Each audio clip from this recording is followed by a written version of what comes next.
with this in mind, we move ahead and we request our next enriched, experienced panelist, whom a little while ago I got an opportunity to have a brief word of exchange with him. And one thing that struck me is not only just with Avinash sir, with Dr. Rishi Acharya, with Lalit sir, is this rare and wonderful quality of humility that they carry with themselves. In spite of their extremely busy schedule, they are present with us here and they're sharing their life lessons with us. And we just cannot thank you enough for sharing this with us, sir. Thank you so much. We also saw Dr. Rishi's wonderful book, which was shared with everyone. It says The Ganesha Way, Leadership Lessons from the Elephant God. Dr. Rishi Acharya has been serving as the principal of the PA Inamdar College of Visual Effects, Design and Art, headquartered in Pune. He's a pioneer in virtual education, and he holds educational degrees and qualifications in the fields of animation and advanced degrees. He himself, as we all know, is a prolific author, and I just can't wait to go through this book and read. I just glanced through a few pages of the book, and I was already intrigued to read the further pages of the books. He has received multiple national and international awards, and he is here, as I said, to share, to enlighten his knowledge, his wisdom with all of us. With a huge round of applause, my friends, we present to you Dr. Rishi Acharya.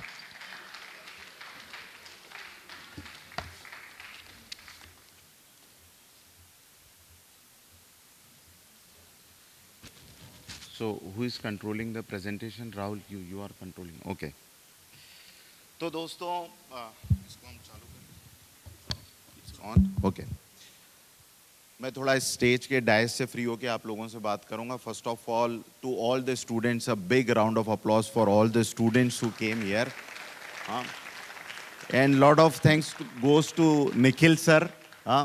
एक shot में इतने सारे students को उन्होंने लाया और definitely एक दिल से सिंक होता है, बिकॉज अदरवाइज किसी भी प्रोग्राम के लिए लाना एज ए प्रिंसिपल मैं जानता हूँ कितना डिफ़िकल्ट होता है, लेकिन आप सब लोगों को भी बहुत बहुत इसके लिए क्रेडिट जाता है कि आप इस चीज़ के लिए एज ए यूथ आज यहाँ पर आए हैं.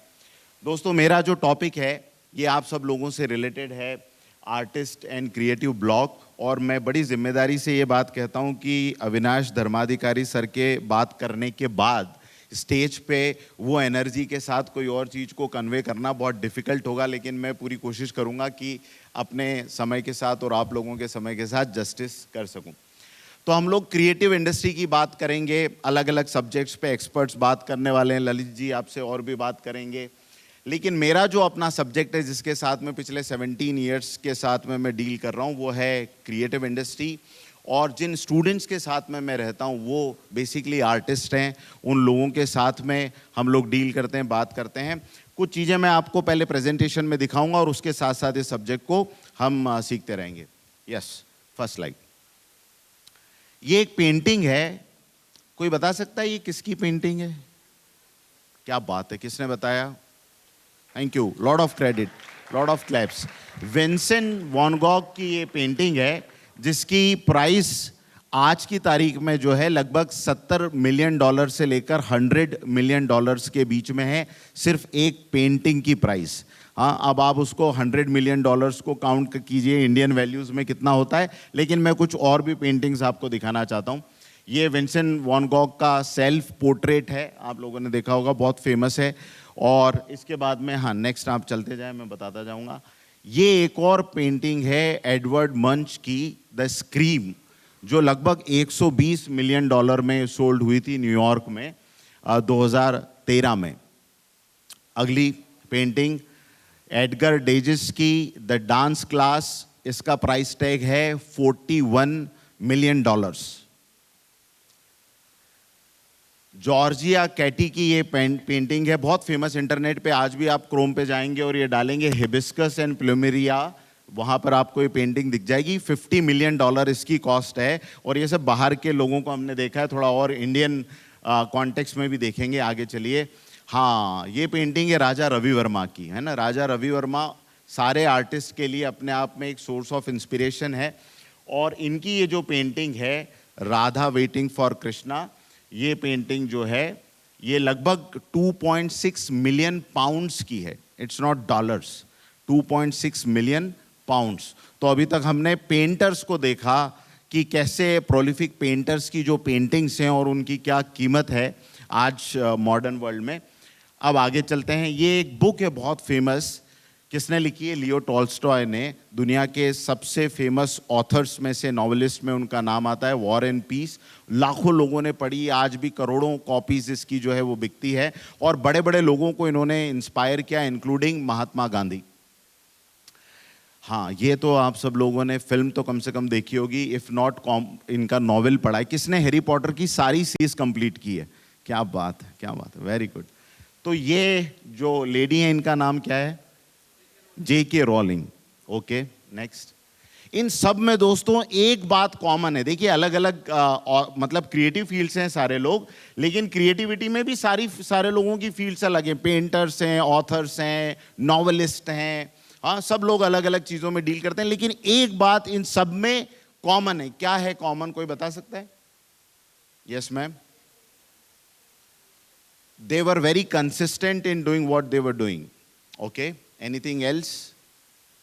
और कुछ आप लोगों को पीछे स्टूडेंट्स, कोई एक बात इसमें कॉमन है और बड़ी इंपॉर्टेंट है, आज के टॉपिक से रिलेटेड है।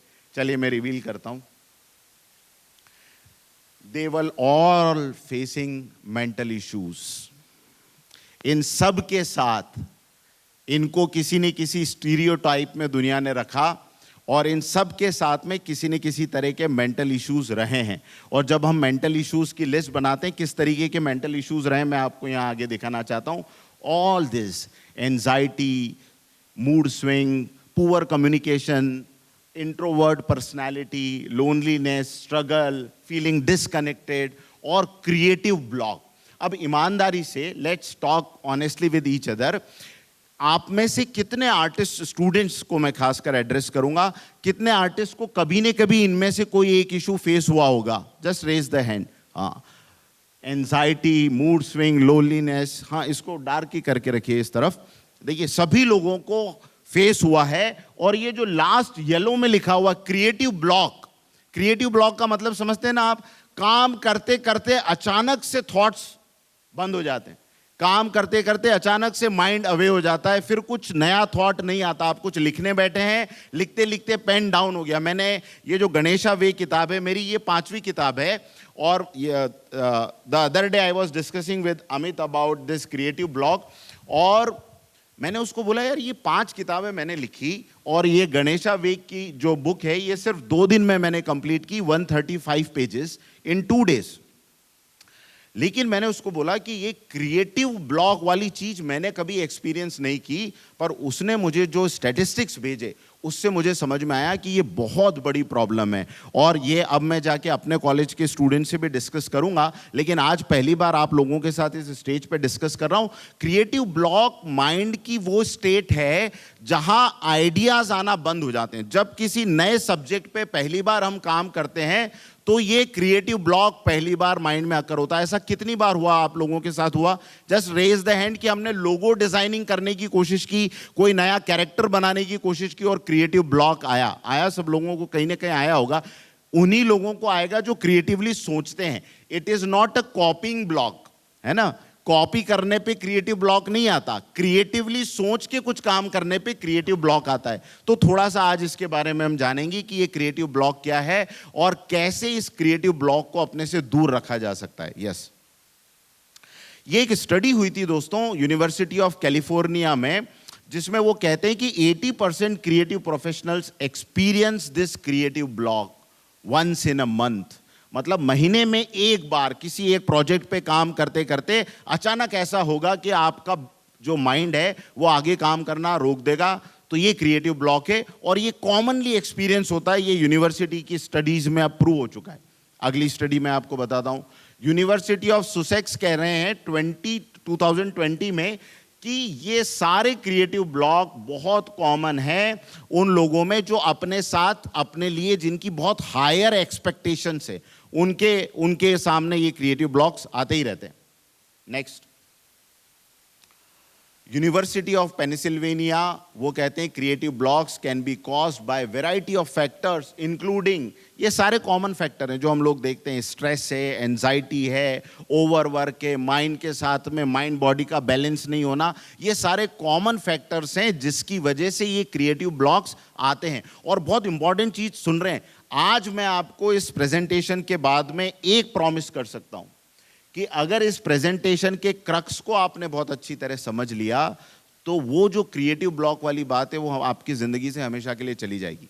The only thing you need is one, the concept, the understanding, and second is the application of it, कैसे उसको अप्लाई करें, बिकॉज अंडरस्टैंडिंग तो यूट्यूब पे भी बहुत मिल जाती है। प्रॉब्लम ही ये है, जब मैं ज़्यादातर स्टूडेंट्स के साथ बात करता हूँ तो मैं देखता हूं कि आजकल जितने भी लोग हैं वो ज्यादातर स्टेट ऑफ इंफॉर्मेशन के जोन में हैं। स्टेट ऑफ इंफॉर्मेशन का जोन समझते ना, हमको पता है कि हर चीज का सॉल्यूशन हमारी फिंगर टिप पे अवेलेबल है, यूट्यूब पे अवेलेबल है, गूगल पे अवेलेबल है, चैट जीपीटी पे अवेलेबल है। इसलिए हम लोग क्या करते हैं, we just try to get more and more information. वो इंफॉर्मेशन को इंटरनेट से लेके ढूंढ के सर्च करके हम डाउनलोड करते जाते हैं। कहां डाउनलोड करते हैं? हमारे ब्रेन में।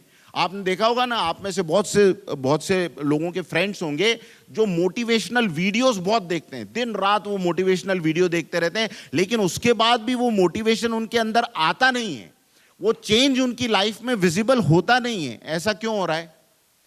कभी सोचने की कोशिश की कि हम इतना कंटेंट दुनिया में किसी जनरेशन को आज के पहले अवेलेबल नहीं था जितना आज की जनरेशन के पास में ये कंटेंट का एक्सेस है, अवेलेबल है, फिर भी वो काम नहीं हो रहे हैं जो कि पहले के लोग करके चले गए।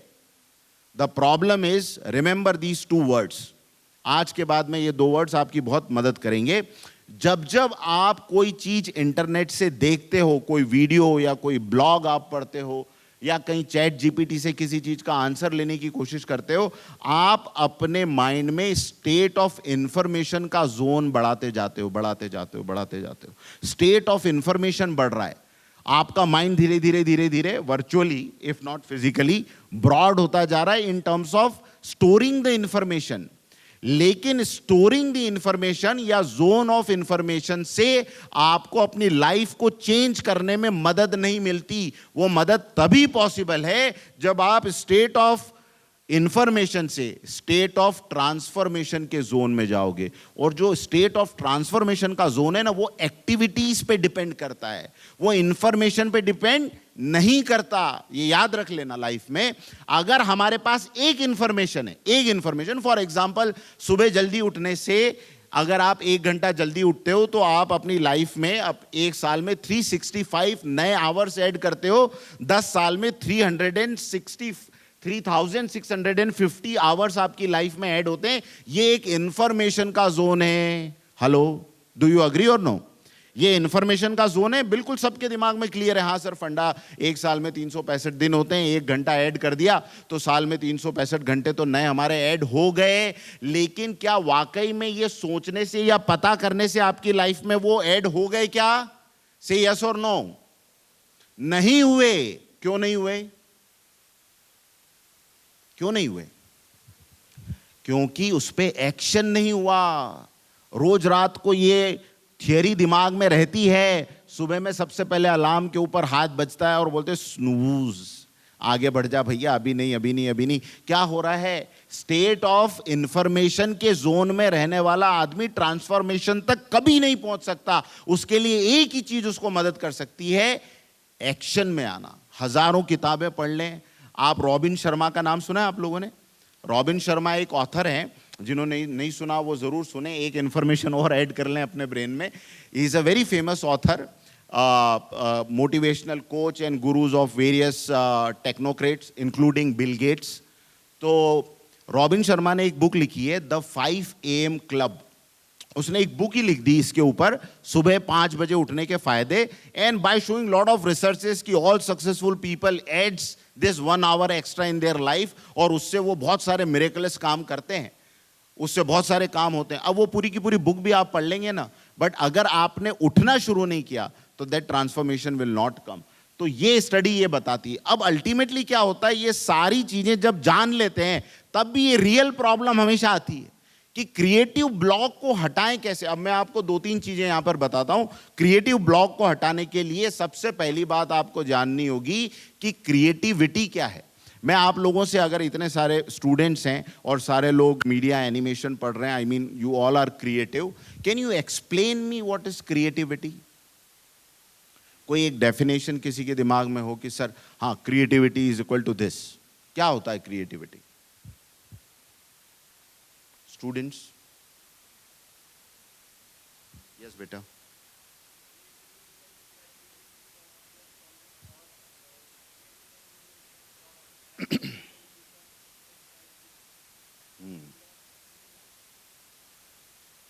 Very good.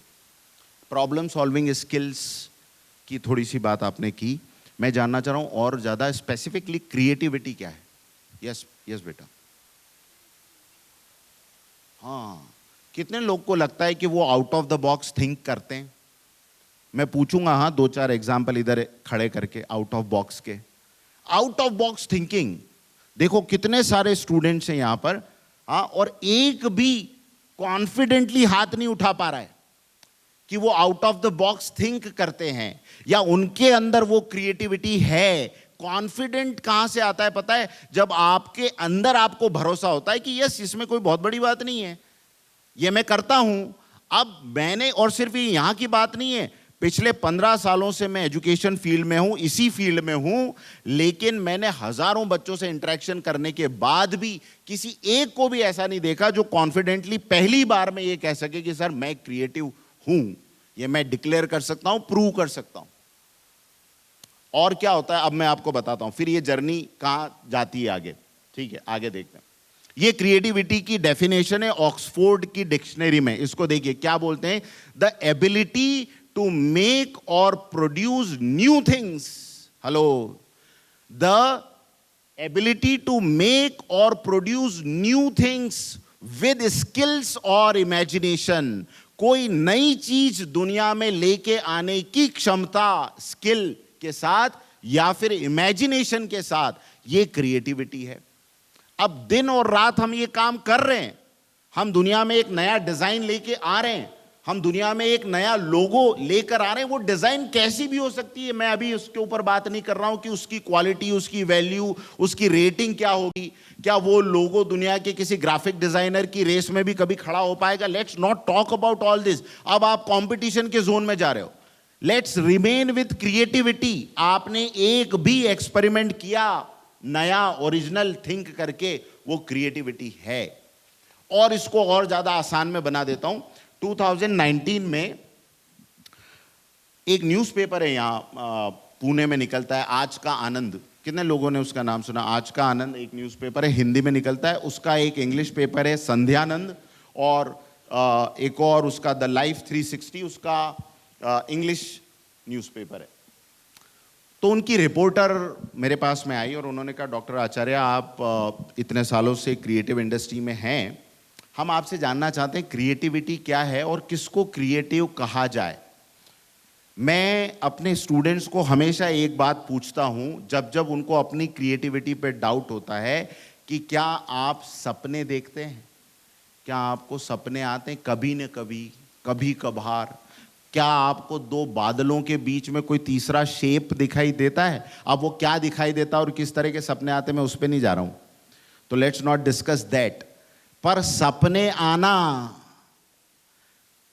उखड़े हुए दीवार के प्लास्टर में घोड़ा दिखाई देना या कुछ भी शेप दिखाई देना, हाँ, दो क्लाउड जब आपस में टकरा रहे हैं तो कुछ और शेप उसके अंदर आपको दिखाई देना, अगर ये सब आपकी लाइफ में हुआ है तो आप क्या हैं? क्रिएटिव हैं। ये बात पहले अंदर माननी पड़ेगी। और ये रिपोर्ट हुआ इन न्यूज़पेपर्स में। आखिरी में मैं आपको अपने इन न्यूज़पेपर्स के पूरे इंटरव्यू के लिंक दे दूंगा, आप जाके वहां पर पढ़ सकते हैं कि मैंने प्रूव किया कि अगर किसी को सपने भर भी आते हैं ना तो वो क्रिएटिव है, क्योंकि सारी कहानी उसी इमेजिनेशन से शुरू होती है, चाहे आप रियल वर्ल्ड में करो या आप सोते हुए करो। लेकिन imagination is the key for creativity, और ये यहां पर प्रूव होता है। सिम्टम्स क्या है क्रिएटिविटी ब्लॉक के जो हमको महसूस होते हैं? देखो ये सारे सिम्टम्स हैं, ये मुझे बताने की जरूरत नहीं, आपकी लाइफ में रोज ही हो रहा है। हाँ, फोकस, कंसंट्रेशन नहीं रहना, self doubt, fear of failure, procrastinate कर देते हैं हम चीजों को लेके, फ्रस्ट्रेशन आती रहती है, डिजाइन्स क्यों नहीं कंप्लीट हो रहे हैं, प्रोजेक्ट्स क्यों नहीं कंप्लीट हो रहे हैं, जैसा सोचा था कि ये प्रोजेक्ट लेते समय कि ऐसा होगा, ये क्यों नहीं हो रहा। ये सारे क्रिएटिव ब्लॉक्स के सिम्टम्स हैं। तो सिम्टम्स क्लियर हो गए, अब आगे देखते हैं कॉजेस क्या है। देखो ये याद रखो टू ऑल द स्टूडेंट्स, ये पहला कॉज, सबसे बड़ा कॉज है क्रिएटिविटी ब्लॉक का। क्या? बोलो मेरे साथ, क्या है ये पहला क्लॉज? सेल्फ डाउट, अपने पे शक कि यार मैं कर लूंगा, मैं यहां स्टेज पे आके बोल लूंगा, मैं आके अपना प्रोजेक्ट कंप्लीट कर सकता हूं, मैं ये लोगो डिजाइन इंडिपेंडेंटली कर सकता हूं, मैं ये मूवी बना सकता हूं। पहला डाउट सेल्फ, बस यहां अपने आप पे डाउट किया, वहीं से आपकी एबिलिटी खत्म होना शुरू हुई। जो दुनिया करने वाली थी वो आपने अपने साथ खुद कर लिया। अरे अभी दुनिया का तो चांस टर्न आना, हाँ बोलो मेरे साथ, दुनिया का टर्न आना बाकी है। वो तो वैसे ही बोलने वाले हैं कि तू करेगा, तू करेगी ये प्रोजेक्ट, नहीं तेरे से अकेले से तो नहीं होने वाला, और अच्छा वो भी इतने दिन में, नहीं भी तो फिर भूल जा। तो ये तो दुनिया के लिए छोड़ो ना, उनकी भेल आप क्यों पका के खा रहे हो खुद। तो पहला काम हमें यह करना है कि इससे निकलना है, सेल्फ डाउट से। दूसरा, कंपेयरिंग विद अदर्स। अब ये सबसे बड़ी, और आज की जनरेशन में अनफॉर्चुनेटली बहुत जल्दी चली आई है ये प्रॉब्लम, हम लोगों के साथ भी आई है लेकिन लेट आई ये प्रॉब्लम। कंपैरिजन दूसरों के साथ। दूसरों के साथ आप कैसे कंपेयर कर सकते हो? आपकी पर्सनालिटी अलग है, उनकी अलग है। इस दुनिया में कोई भी एक जैसा नहीं है। ऊपर वाला कभी भी किसी की जेरॉक्स कॉपी नहीं पैदा करता। करता है क्या? नहीं करता। हाँ, ये जो बॉडी डबल या इस तरह के जो डुप्लीकेट्स को रखा जाता है, उसमें भी आप पहचान लेते हो ना कि यार ये डुप्लीकेट है, ओरिजिनल नहीं है वो इंसान। तो कहीं किसी के साथ कोई डुप्लीकेसी ऊपर वाले ने नहीं रखी, तो आप क्यों कंपेयर करके अपने आर्टवर्क को उसके आर्टवर्क के बराबर मानना चाहते हो या उससे आगे दिखाना चाहते हो? You are unique in your sense, so don't compare yourself. ये दूसरी चीज है जो आपको इससे दूर रहना बड़ी खतरनाक बात है, खासकर क्रिएटिव प्रोफेशनल्स के लिए। एक दूसरे के प्रोजेक्ट्स को एप्रिशिएट करो, लेकिन उसके प्रोजेक्ट को देखते देखते, उसकी डिजाइन को देखते देखते अपनी डिजाइन को खराब बोलना, यह कहां की समझदारी है? जब आप दूसरे के प्रोजेक्ट को देखते हो, आप उसको पूरी तरह अप्रिशिएट करो, उससे सीखने की कोशिश करो, लेकिन अपने प्रोजेक्ट को अच्छा इसने ऐसा बनाया, अब थॉट उसकी तरफ नहीं है, मुस्कुराहट केवल सामने है, अच्छा हाँ वेरी गुड, पर अंदर क्या, अभी मेरा दिखेंगे तो पता नहीं क्या होगा, क्या रिएक्शन होगा। यू सी दिस हैपेंस, है ना, होता है ना ये। तो ये बंद कर दो आज से। अगली बात, क्रिएटिव बर्नआउट। ये अब इसको कैसे तोड़ना है मैं बताऊंगा। बहुत ज्यादा लगे हुए रहते, किसी चीज को हम ब्रेक ही नहीं देते, ये क्रिएटिव बर्नआउट में टर्न हो जाता है आखिरी में। और रिपीटेड रिजेक्शंस। अब बार बार जब सोसाइटी में आप अपनी चीजों को लेके जाओगे, वहां रिजेक्शन होगा, वो चीजें दिमाग में चली जाएगी, स्टोर हो जाएगी, एक ब्लॉक बन जाएगा। ये ब्लॉक आपको थोड़े दिन में ये मानने पे मजबूर कर देगा that you are not worthy enough for anything. Forget about designing. आप क्लास में आने के लिए भी वर्दी नहीं हो, तो आप क्लास में भी आना बंद कर दोगे। This is how it happens. ऐसा मत सोचना कि आज क्या निखिल सर ने सब बता के भेजा है, लगता है ऋषि सर को सारी बातें।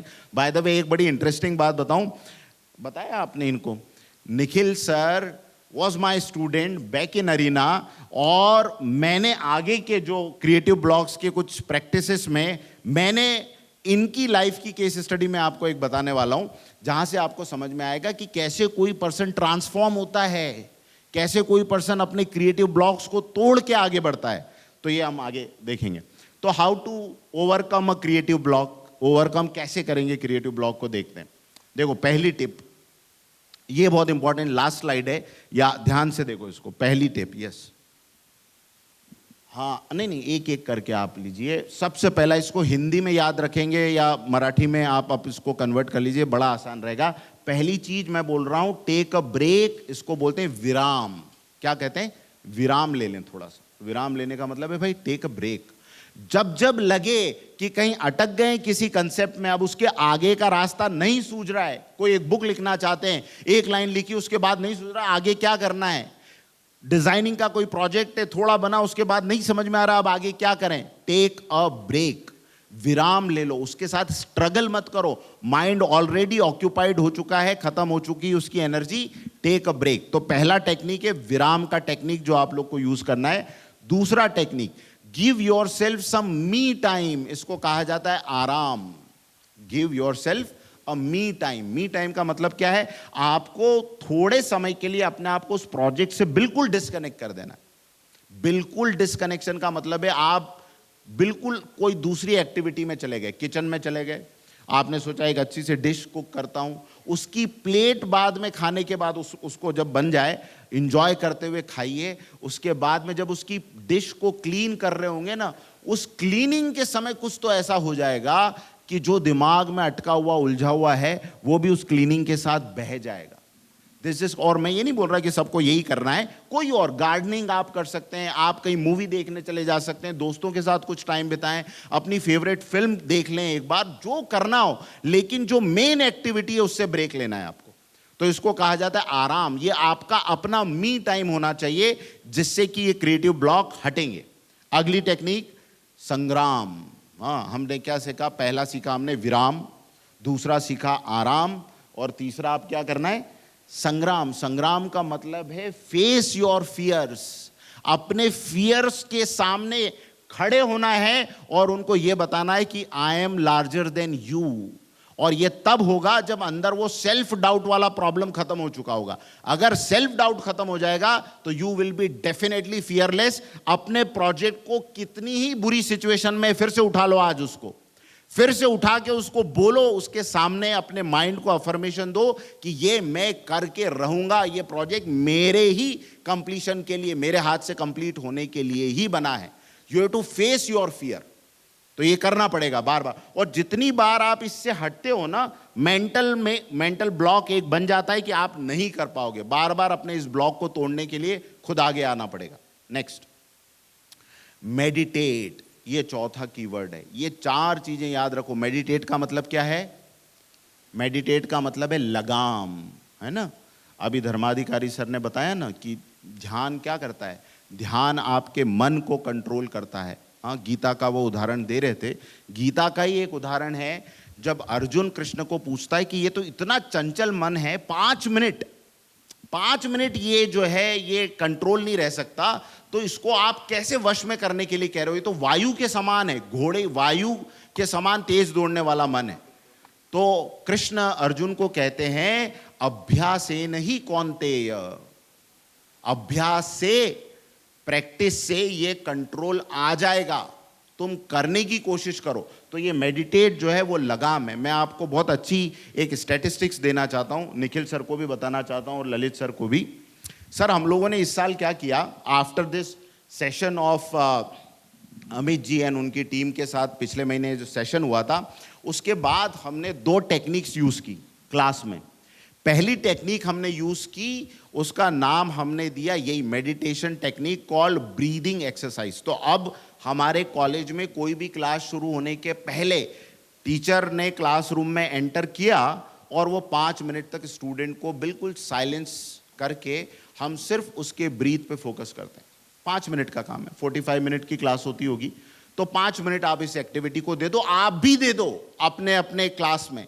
आपकी क्लास शुरू होने के पहले demand that 5 minute, and since Nikhil ji यहाँ पर हैं ही हैं तो वो करवा देंगे। 5 मिनट आप थोड़ा काम हो जाओ, सेटल हो जाओ। और ये हर पीरियड में होता है, यानी अगर मान लो 3-4 आवर की बैचेस हैं और ज़्यादा नंबर्स में आपके पास में टीचर्स आने वाले हैं, पहला टीचर आएगा 5 मिनट, फिर उसके बाद वो अपनी क्लास कंप्लीट करेगा, उसके जाने के बाद दूसरा टीचर जब आएगा फिर से 5 मिनट का ब्रेक लेना है। यही मी टाइम है मेडिटेशन का। आप सोचो, दिन भर में अगर 4-5 आवर्स वो बच्चे वहाँ पर एनिमेशन पढ़ रहे हैं, तो 5 आवर्स में 5-5 मिनट के ब्रेक हो गए। 15 मिनट का मेडिटेशन तो उसने कॉलेज में कर लिया, 25 मिनट का। और फिर क्या होगा, एक बार वो स्पेस दिमाग में आने लग गई ना, मिलने लग गई कि हाँ यार ये मैं कर सकता हूं, फोकस हो सकता हूं। पहले स्ट्रगल होगी, 3 महीने हमको भी बहुत हुई, स्टूडेंट्स आंख खोल खोल के ऐसे देखते थे कब 5 मिनट पूरे होंगे और ये क्या नया हमारे ऊपर लाद दिया है। लेकिन आज वही स्टूडेंट्स को लग रहा है यार ये तो बहुत ही चमत्कारिक हो गया। इससे वन, क्लास के अंदर एक तो एक्सेप्टेबिलिटी ऑफ द लेक्चर्स बढ़ जाती है, बहुत बढ़ जाती है, और दूसरी चीज ये होती है कि उसको अपनी अपनी स्पेस पता लगने लगती है कि ये मेरे पास ये एबिलिटी है, मैं फोकस कर सकता हूं, तो डिस्ट्रैक्शन होना बंद हो गया। ये पहली technique.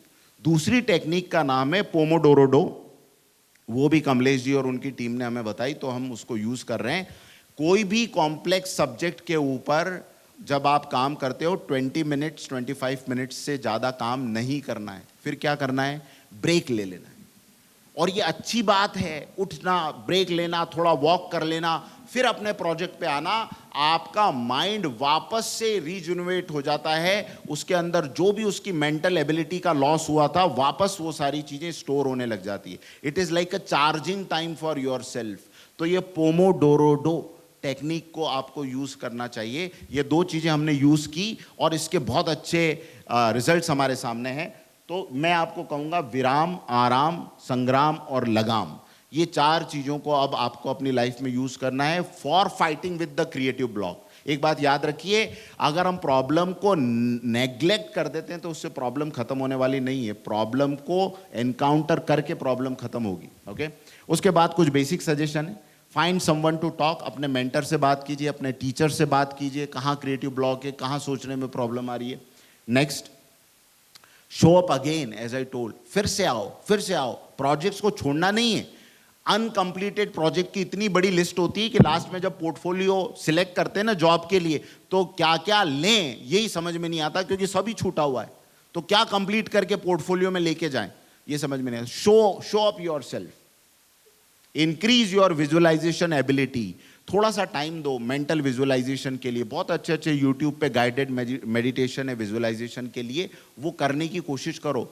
You will find difference with in a month, mark my word. और मैं भी पूना में ही हूँ, ज़्यादा दूर नहीं हूँ। You can come back to me कि सर हमने 30 डेज प्रैक्टिस किया विजुअलाइजेशन का, कोई फर्क नहीं पड़ा। ये डेफिनेटली रिजल्ट देगा, डेफिनेटली। फूड बहुत इंपॉर्टेंट चीज है आपकी क्रिएटिविटी के साथ। फूड का बहुत बड़ा, गहरा, डीप रिलेशन है। किस तरीके का फूड आप लेते हो, जितना ज्यादा ड्राई फूड, जितना ज्यादा, देखो एक सिद्धांत है आयुर्वेद का, मैं आपको शॉर्ट में बता देता हूं, याद रख सको तो रखना। प्रकृति से आया हुआ खाना उत्तम, प्रकृति से, नेचर से सीधे कुछ आया है तो सबसे बेस्ट फूड है वो। इंसानों से या पशुओं से जो आया है, एनिमल से जो आया है फूड, वो मध्यम, एवरेज फूड है। पशुओं से जो आया है और फैक्ट्री से जो आया है वो फूड है अधम, अधम, यानी लोएस्ट ऑफ द लोएस्ट। इतना नीचे उसकी क्वालिटी है, क्योंकि प्राण ऊर्जा तो है नहीं। प्रकृति से आया यानी आपने सामने, आपको कोई भी एप्पल था, आपने देखा, वो प्रकृति से आया है, वो सीधे आपके अंदर क्रिएटिविटी, क्योंकि प्रकृति अपने आप में, नेचर क्रिएटिव है, वो क्रिएटिविटी बढ़ाएगा। उसकी जगह अगर आपने एक बर्गर ले लिया, क्रिएटिविटी क्या है उसकी, वो खाली देखने में क्रिएटिव है, बाकी तो क्या क्रिएटिव है। तो ऐसे में आपको अपने फूड की चॉइस पे खास ध्यान रखना है। That will increase. Super foods लेना शुरू करो, अपनी डाइट में इन चीजों को शामिल करो, that will help you a lot. आखिरी में केवल 2 चीजें कहूंगा आप सब स्टूडेंट्स को। देखो, हमें अपनी लाइफ में अभी तो हमने कोई भी बड़ी जंग लड़ी ही नहीं है। आगे when you will be graduate from your school, from your college, a next chapter of your life will open, and that chapter is full of politics, full of discomfort, office politics। जरा यहाँ पे जो front रोज में बैठे हुए उनसे आप बात करिए क्या होती है। इसके लिए आपको क्या करना पड़ेगा, अभी से तैयारियां करना पड़ेगी, अभी से अपने माइंड पे काम करना पड़ेगा। और ये बात याद रखिए, मैं आपसे एक बात पूछता हूं, दुनिया का सबसे मजबूत जहाज टाइटैनिक, जिसका नाम था, टाइटैनिक का मतलब क्या होता है पता है? टाइटैनिक का मतलब होता है जो कभी डूबे नहीं, ऐसा वो जहाज। तो वो टाइटैनिक अपनी पहली ही जर्नी में डूब गया। पहली जर्नी में डूब गया ना, किससे टकरा के? आइसबर्ग से। यही है वो आइसबर्ग का एक एग्जांपल। अब मुझे एक बात बताओ, आइसबर्ग के कौन से हिस्से से टकरा के डूबा टाइटैनिक? ऊपर वाले से। वो टाइटेनिक इतना बड़ा था कि ऐसे आइसबर्ग के ऊपर वाले हिस्सों को तो वो रास्ते में कितने ही उनको उड़ाता हुआ चला गया था। हाँ, लेकिन जो नीचे वाला हिस्सा है वो उसको पता ही नहीं था। कैप्टन अपनी मस्ती में चल रहा था, अरे क्या है छोटा मोटा, जब नीचे टकराया वहां से उसका खेल खत्म होना शुरू हुआ। और अल्टीमेटली यही लाइफ की थ्योरी है, यही लाइफ का टाइटेनिक है।